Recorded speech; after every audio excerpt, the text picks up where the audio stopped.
SeizurBusiness.com podcast with Tony Rourke and Kevin O'Flaherty. SeizurBusiness.com, making you money. Share it on Facebook, share it on LinkedIn, Twitter. Our blog, YouTube, videos, listen to our podcast, getting so hot that it's burning up the stereo. All right, welcome to SeizurBusiness.com. My name is Scott Mathis of Plateau to Peak, and we have EJ who's going to start hosting with us some. EJ, would you like to introduce yourself? How you doing? I'm EJ. It's going to be great. I've been doing a couple of things like this in the past, and I think this is going to be an awesome adventure, working with Scott Mathis and Kevin.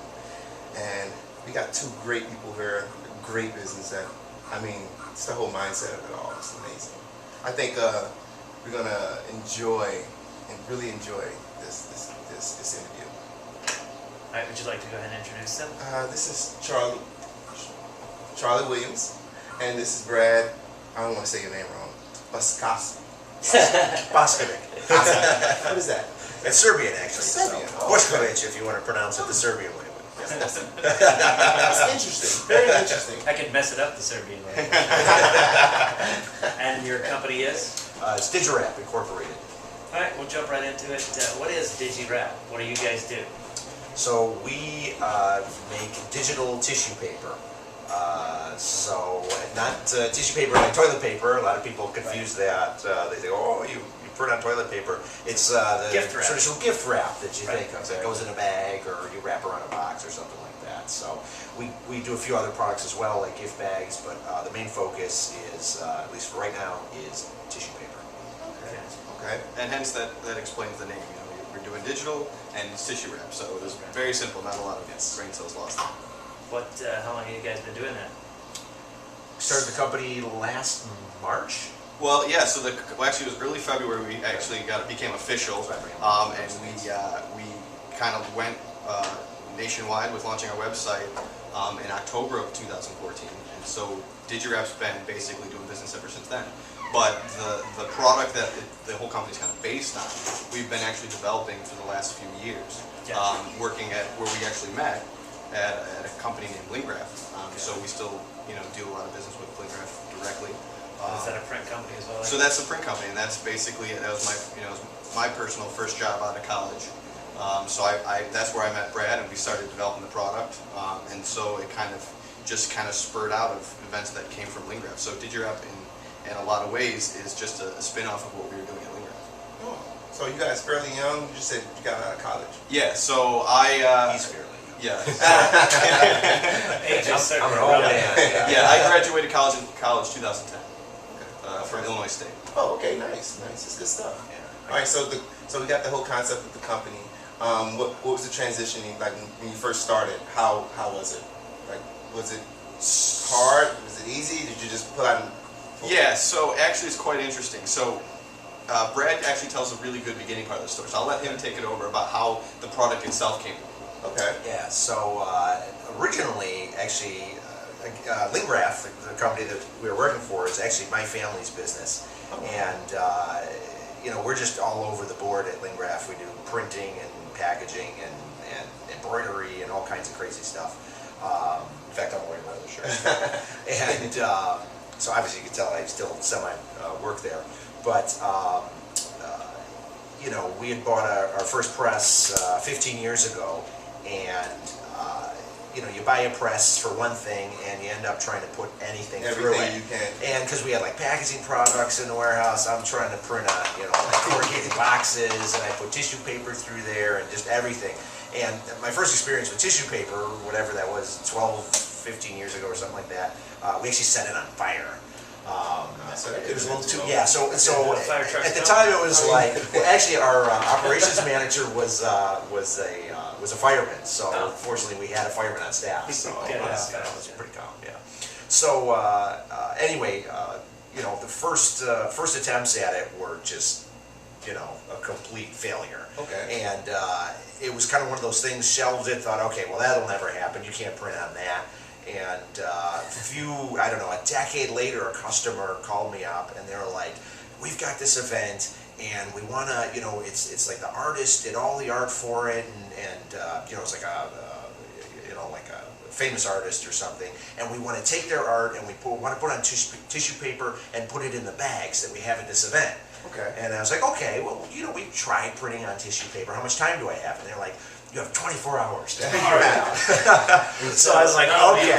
So I reviewed my notes and I was like, okay, maybe let's try this again. Let's turn down the heat and, do a bunch of other things. And you were working there at the time? No, this is actually, no, I was. This is just after I started. So okay, gotcha. I happened to be there for like the precipice of everything, so I was fortunate. So did you see the fire? So I wasn't there in the fire, so that's the part. Yeah, so he the original fire. The original fire, I was not there. Yeah. So anyway, managed to do it. I burnt like 500 sheets of tissue paper to get like 100 out, and is it a laser printer? Is that?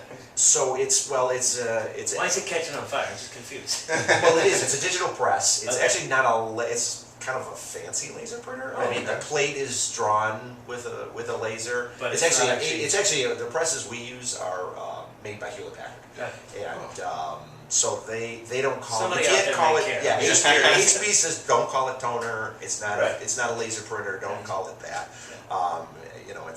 These things are $500,000 or more. So calling a laser printer is kind of diminishes its value a little bit. Gotcha. Anyway, you might hurt the press's feelings if you call I it. probably would. They're very touchy. So Gotcha. so anyway, we managed to get the paper out for this client in the 24 hours. I charged them just a ton of money for it, and they loved it. And they paid it. They paid the bill, most importantly, right? No 30, 60, 90 on that? Paid right like that, and I said, oh my gosh, I think we've got something here. Now, obviously, you can't burn 500 sheets to get 100, and the quality was, and we had all kinds of issues, and I mean, it took me all night to do it, just to get those 100 sheets. So, obviously, we knew we had something, but we just had to figure out, okay, how do we get this down to a science where we can pound this out of the machine. So that's when we kind of started looking at, okay, what can we do to improve this product, And to EJ's initial question of what did we first do to try to get this out there? And so once Brad had kind of went through this and kind of theorized, oh wow, there's something here. As I was saying, I had just started with Lingraph, and so I was my role was kind of wasn't really defined. So it was kind of like, okay, I came the de facto spearhead of this project. So basically, Brad and I put our heads together. We had a couple very basic web tools we could utilize, and we're like, okay, let's throw this on Google AdWords, and let's just throw some money at it and see what happens. Create a store.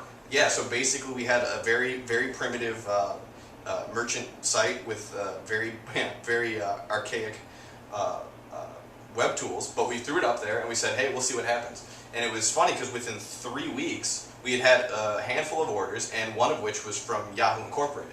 Oh wow! So we're like right away. Corporate event, Right away we're like, oh man, this is crazy. You have to do that one right. Yeah, exactly. So we're like, okay, this has really got some traction. So we kind of, over the next couple of years at Lingraph tried to really, perfect and fine tune the product itself, and as well as you learn experiences from dealing with customers and things that worked, things that didn't, and you kind of figure out the press on fire. Yeah, exactly. So you try a bunch of different things, and you kind of figure out what will and won't work. So that's kind of where the very beginning stages of our web presence came from. So how are you separating yourselves from Lingraph? Yeah, how did that transition happen? Because you're not Lingraph anymore. Yeah, correct. That's your parents or your family. Correct. And you're still a part of that, So but you we still guys use- are yes. Digi-Wrap, right? Digi-Wrap. Digi-Wrap. So we still use space there. The presses are still there. It's sort of I have ownership in both. Is it a love-hate thing? It is a little bit of a love-hate thing. We kind of get in each other's ways sometime, and there's a job that needs to go on the press, and it's like, yeah, but I got tissue to run. You're butting heads a little bit, but at the same time, we kind of share resources and things like that. Someday in a perfect world, we'll branch off. completely separate ourselves, but it is what it is. It starts off somewhere. Exactly. Okay, Exactly. that makes a lot of sense. I kind of get the gist of it all. So are you guys, how long have you been open? So since October of 2014. Is when we launched the site. Yeah. So 9 months? Mm-hmm. And that's when we threw up, just a really slick website. Right. Started proper social media campaigns. Still doing a little bit of pay-per-click, Google AdWords and things like that. But we've really been able to ratchet that down and push more traffic through social media, word of mouth, other traditional means of marketing. Exactly. And basically, so to answer your initial question too, EJ, that's basically the difference between Lingraph and Digi-Wrap. Is what we decided to do was to take all the the trials and tribulations we had had at Lingraph and branch off and become something that was more consumer oriented, a lot more aesthetically pleasing, easier interfaces, the whole kind of bells and whistles side of things, but still have the core product, the core production that we initially started with.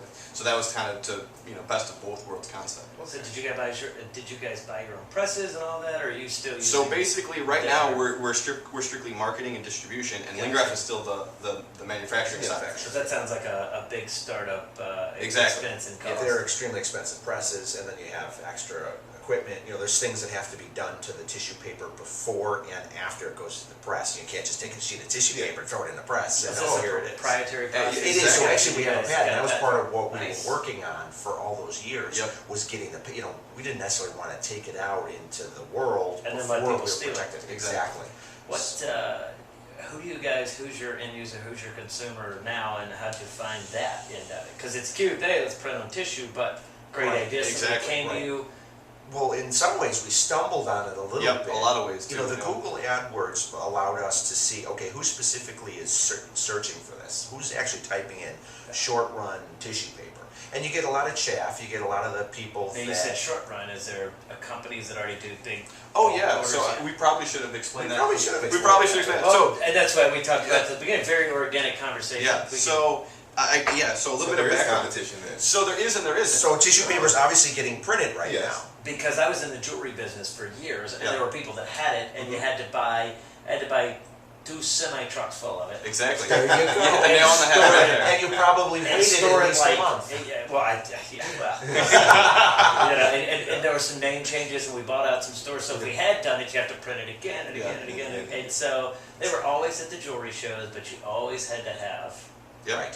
monster amounts. Exactly. Exactly right. So quality isn't that good. It's a method for printing it called flexo printing, which is essentially glorified rubber stamping. It's a cheap rubber plate, and then just splooge the ink on there. And you're going to do one color, maybe 2 color. You want like full color, like a photo or something like that. Forget it. It looks like just complete horse crap. I mean, it's not a nice looking product. And the plates are super expensive. It's $600 for a plate. And if you're registering full color process, I think they're, what are they, $1,500? Yeah. I mean, you're like, So $2,000 in before you. oh, exactly, you before decide. you've even put ink to paper yet. And that's, that was it's- always a struggle. Exactly. So there's a lot of things about tissue paper that, if you're, if you have a little event like the art gallery opening, Keeps or the price whatever, down. our product what's is your expensive lowest- per piece, Yeah. But you can get 100, exactly. 200. What is your entry level for that? So yeah, we have no minimums. We can do one sheet. So we basically, it's a nice little It's a tagline. sheet. That, yeah, so it's a nice little tagline that we can give to the customer. It's like, look, we have no minimums. I mean, obviously, the less you buy, the per sheet cost goes up. Yeah. But Whatever the setup fee is the same, and And so if you technically, absorb that over 100 or 1,000, Exactly, per so- piece, it's a better deal. Yeah. right. right, exactly. So that's kind of one of the reasons we figured out there was definitely a place for us. And back to your question was, who do we sell to? A lot of people that were initially using the Google AdWords campaigns were small businesses and just businesses in general who were throwing events. Or small jewelry shops who wanted to look big, but they couldn't afford to drop the truckload of tissue paper. So it started defining itself for us, and all we really had to do was kind of be there and kind of catch it. So and then learn from it. So there's been a lot of that. Now, as we've over the years, we've kind of figured out a little bit more target customers. That's something that we still are trying to achieve.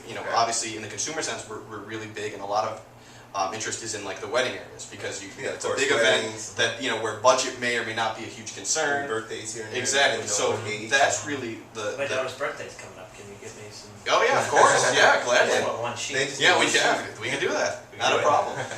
So yeah, so I mean, it definitely is a lot to do with events, be it business or consumer. So right now we're really striving to we've kind of figured out more or less the business side of things. So now we're working and taking strides and trying to get to the consumer side because we really feel that the product itself is dual purpose like that. It's not just for business. It's not just for consumers. It can be used In both, it just needs to be presented the right way and kind of interact with the customer the right way. If this is something you're okay to open it up to for purposes of the person that might be out there watching, if I want one, what is one? What does it cost? So the minimum order, and we always say order at least. Obviously, it'll be higher and all that. But Yeah, so there's a couple different things. We have two ways of currently getting our product. You can buy it from our website, and if you order one sheet, it's going to cost you about $10. And your website is? Well, we have two. We have an informational site, but Digi-Wrap.com, okay. And that's where you go and learn about the product. That's where we do our blogging. That's where you have our really dynamic images, where you can see the product. And then we have a store. You just click order, and then you go to our store, which is store.digi-wrap.com. Okay. So basically, those are the two avenues. So if I got 10 is where you are. Yeah. So basically, you can order from our store, and you get $10 for one sheet. Now, we usually say order at least 10, because for $25 you can get 10 sheets. Sure. So the price went down. Yeah, so drastically. and the only reason the sheet cost is that high is the admin cost. You know, the setting of the art, sending it to production. For one sheet, there's not a lot there, so that's why we do it. So if I'm at 100 or 1,000, then it's the price going. Exactly. Yeah. Exactly. You know, usually in any given order, our target quantity is usually about 100 to 200 sheets, and somewhere you're usually between $1 to $2 a sheet, depending on size and certain things. So that's kind of what you're looking at. But you can also, if you really want, just 1 to 5 sheets, you can also order. We partnered with Zazzle. I don't know if you guys are familiar with Zazzle. I've heard of Zazzle. Are you familiar with Shutterfly? yes. Okay, so Shutterfly. Shutterfly. My wife loves that. So Shutterfly and Zazzle are major competitors. So Shutterfly wins out with me. Yeah, well, and most people that we interact with, they're like, Zazzle sees Shutterfly as their main competitor, and so they're kind of competing directly with them. But most people know Shutterfly, not as many I've found know Zazzle, but they're really taking strides to kind of differentiate themselves. Anyways, we have a partnership with them where you can also order our product through their site. Nice. So in certain quantities, it makes sense to order with them instead of us, and we're okay with that because a discount for bulk. And they're admitting the whole order. Yeah, they're admin, and so then we can deal with the complaints. And they may buy just 10, but they might buy just 10 100 times a month. Yeah, exactly. We've set up basically a streamlined production process with Zazzle, so you could order 2 sheets from Zazzle, and for your 2 sheets with Zazzle, it only costs you about $5-6. Whereas if you order 2 sheets with us, that's $20. There are reasons to do one or the other. And their interface is a lot more consumer driven. It's a lot more consumer friendly. So they deal with the everyday person everywhere. We deal a lot mainly with businesses. So it kind of has a natural separation line there. That's something that might be a great takeaway for whoever's listening. How did you make that relationship? They're a bigger company. They're out there, because people, when they first start out, they look at whomever. Yahoo. How'd you get Yahoo? How did you infiltrate? Did they call you? Hey guys, it's Yahoo. It's Mr. Yahoo. And how many did they order? Is it a lot? Or so that you already have? Yeah. So the Yahoo order, they were one of the pioneer customers for us. They were searching on, and it's funny because they found you. They found us. And here's the best part: we signed up for Google AdWords before we did Bing, and at the time, Bing was doing Bing and Yahoo together, right? Or Ad Center, right? That was the thing. So we hadn't done that one yet. But they found us through Google, so that was really funny for us. It's like Yahoo Incorporated. So Yahoo Google's too. Yeah, exactly. Don't buy Yahoo. But yeah, so they had anything away. They had an event. They had an event where I believe they were giving away wine bottles for their big wigs at a corporate event. Sure. And they ordered, and I think they ordered about 100 sheets for this event for whatever the special occasion was, and that was it. But that was a one-time order with them, and that was initially when we're like, okay, if we've got their attention and people are lucky of their prestige are looking for this product. Okay, there's other companies out there like there's that. got to be somebody. Yeah, and we've had a long list of customers like that. In fact, we ended up getting an order from Google maybe 9 months later. Nice. So we've had a wide variety of famous customers that have needed the product, and then everyday customers too. So that they ordered only 100 sheets. Google ordered about 1,000 sheets. Nice. But they didn't reorder because they didn't need the event again or something. But we're always looking for repeat customers. We have plenty of repeat customers. Exactly. Zazzle is. And now Zazzle is. And how did you find it? So Zazzle is too. Yeah. So again, when we developed this product, it was like, oh my god, this is the coolest. This is the shit, right? Can I swear? Yeah. Whatever. We got to send this to everybody. Everybody's going to want to sell us. So we sent it off to, I sent it to Shutterfly, Zazzle. I can't even remember who. A bunch Minted, Tiny Prints, Boku. Yeah. I don't know. It's like anybody that like fit a certain like. I thought this was gonna be awesome. I mean, I thought the calls were gonna be pouring in, right? And they did, right? Yeah. That always happens. Right, exactly. People are gonna love this. Nothing, right? Like I thought I had the right person to send it to. You know, I did all the research. I like asked certain people in the industry, and I got nothing. And so that was I don't know 2 years ago or something like that. Well, all of a sudden, you know. 2 years later, I mean, this is last year in the summer. So this is while we're actually before you even opened. So we created Digi-Wrap, but we're in the process of launching it at the time. Yeah. So but we've started handling traffic and interest with Digi-Wrap, and so we've got this name out there, but we hadn't actually selling it through Digi-Wrap yet. Sure. And next thing we know, we get a phone call from Zazzle, and it's like, hey, we're interested in this, and so we were like, we tried to contact you a while ago. And it fell through, but by the time they finally got it, had to be their idea. What we learned was it had to be their idea. It had to have been their interest and everything. Yeah. So it took years, but yes. Yeah, eventually got that. Basically, what they wanted was to come after you. They didn't want you coming after exactly. them. And it's funny because we've seen that a lot. Brad was saying we would literally make high-end custom gift bags and with tissue and put all kinds of printed quality stuff in there and send it to these guys. And if you got a thank you call back or anything, that was the best you got. You know what I mean? Like you really can't. Honestly, and being on the consumer end in the jewelry business for a while, and I had a few stores, and we would get 20 of those a day, all day. Oh yeah. And different ones to each store. And how do you go? Oh, this one's great. Oh God, you just shove them all in the trash because you get tired of looking at it. You go to conventions and you go to shows, and so it is really hard to. It is. Now, when you did with Zazzle. Zazzle. Yeah. Okay. Yes. With Zazzle, did they say it was based on the email that you sent them or the No, information? it was. They basically said to us, "Who did you talk to?" Because basically they're fired. Yeah, who let this go through the cracks? And it was like I don't know. It was probably me 2 years ago. Shoving it in there. I 10 of these today. Yeah, 10 exactly. It's all to the side. So. Yeah. So, so that relationship kind of happened, not how we had planned it. We had drawn it up in the beginning thinking we could get all this, and then it didn't happen. And then, as soon as you start making other plans, other things fall into place. So it kind of worked out that way. So then we kind of did both programs simultaneously. Are you going to branch into bags? You mentioned you put them in bags. We actually do you do So we bags? make bags for Zazzle. Actually, we don't sell them on the Digi-Wrap website. No, that's a good question. That's a very good question. We do. I have a couple of contacts when we're done here. I'll give you their information. A couple of guys in town. One of them does signs and photos and stuff. What's his name over on Main Street? Kevin. Yes. What's his last name?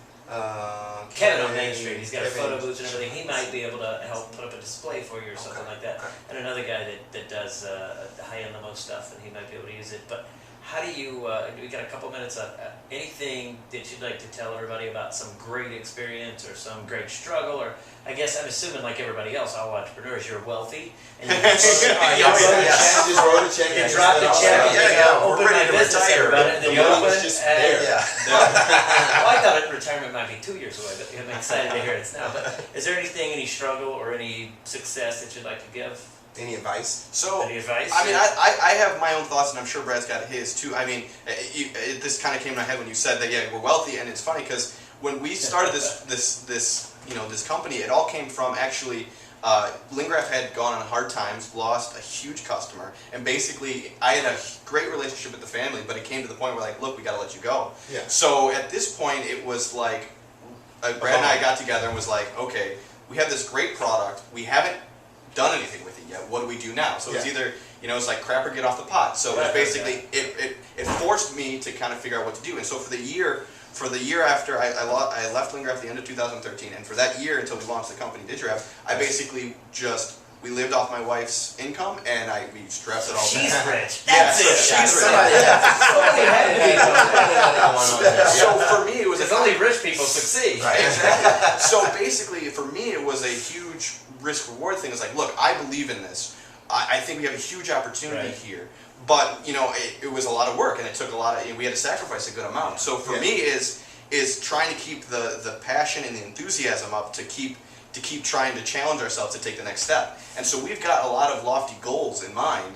And so it's for me it's putting it in perspective and then taking it one thing at a time to kind of keep us going. Yeah. So I mean, if I were to summarize that, you'd say to all new entrepreneurs or novice entrepreneurs, go ahead and take a crap because you're not going to get there otherwise.